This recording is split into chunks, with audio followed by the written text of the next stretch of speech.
भारत के जंगी योद्धाओं की सीक्रेट ताकतों पर खुलासा। तेजस के बाद पांचवी पीढ़ी का योद्धा एमका भी हो गया रेडी।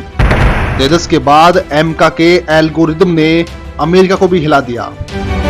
दोस्तों, भारत का पांचवी पीढ़ी का एमका दुनिया के शक्तिशाली एयरक्राफ्ट को टक्कर देने की तैयारी कर रहा है। दोस्तों, एमका एक 5 जनरेशन का मीडियम रेंज कॉम्पैक्ट एयरक्राफ्ट है जिसे डीआरडीओ के एरोनॉटिक्स डेवलपमेंट एजेंसी ने डिजाइन किया है।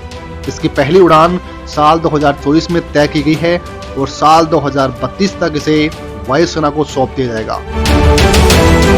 ये एयरक्राफ्ट डीआरडीओ, एचएएल और प्राइवेट कंपनी एक पब्लिक ज्वाइंट वेंचर के तहत डिजाइन कर रही है। इसकी ताकत की बात करें तो 15,000 करोड़ रुपए के खर्च से तैयार होने वाले इस एयरक्राफ्ट को हर तकनीक से लैस किया गया है। इस एयरक्राफ्ट की स्पीड 2633 किलोमीटर प्रति घंटा होगी। वहीं इस लड़ाकू विमान की रेंज करीब 3240 किलोमीटर होगी। वहीं एमका की कॉम्पैक्ट रेंज यानी कि युद्ध करने की क्षमता 1620 किलोमीटर होगी। ये भारतीय लड़ाकू विमान 57.9 फीट लंबा होगा। वहीं इसका विंग स्पैन 36.6 फीट का होगा। इसके अलावा एमका की ऊंचाई 14.9 फीट होगी। अगर हथियारों की बात करें तो इसमें दुश्मन की एयरबेस, ऑपरेशन फैसिलिटी और एयरक्राफ्ट को टच करने की पूरा असला बारूद मौजूद होगा। खैर, ये तो बात हुई ताकत की।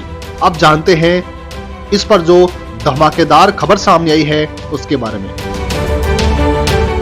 दरअसल दोस्तों, एमका को लेकर खबर ये आई है कि जो एडीए है यानी कि एरोनॉटिकल डेवलपमेंट एजेंसी, जो इस समय तेजस मार्क 2 और एमका लड़ाकू विमान को तैयार कर रहा है, उन्होंने एक नया टेंडर जारी किया है और ये नया टेंडर है आयरन बर्ड फैसिलिटी बनाने के लिए। ये आयरन बर्ड फैसिलिटी है क्या और इसका क्या काम है, तो देखिए, जो आयरन बर्ड फैसिलिटी है जो एडीए बनाना चाहता है, उसमें हम अपने जो लड़ाकू विमान है एमका और जो तेजस मार्क 2 है, इन दोनों का जो फ्लाइट कंट्रोल सिस्टम होगा उसकी टेस्टिंग करेंगे।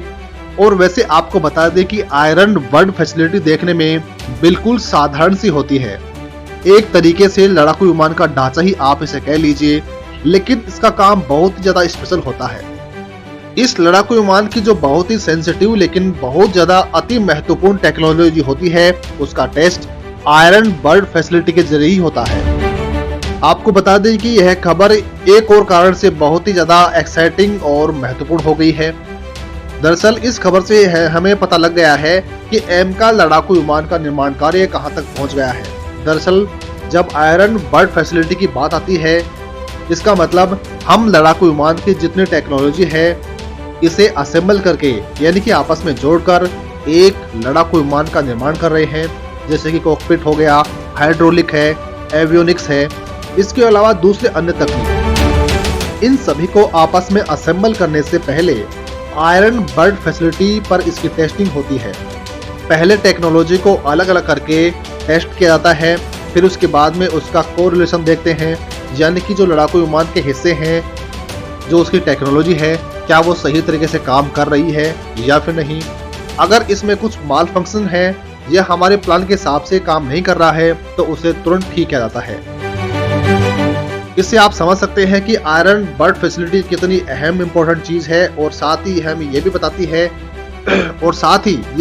बताती है कि हम एक लड़ाकू विमान बनाने में कहां तक पहुंच चुके हैं। इस तकनीक का उपयोग तेजस मार्क 2 में भी किया जा रहा है। तो दोस्तों, इस पूरी खबर पर आपका क्या कुछ कहना है, कमेंट में लिखकर हमें जरूर बताइएगा।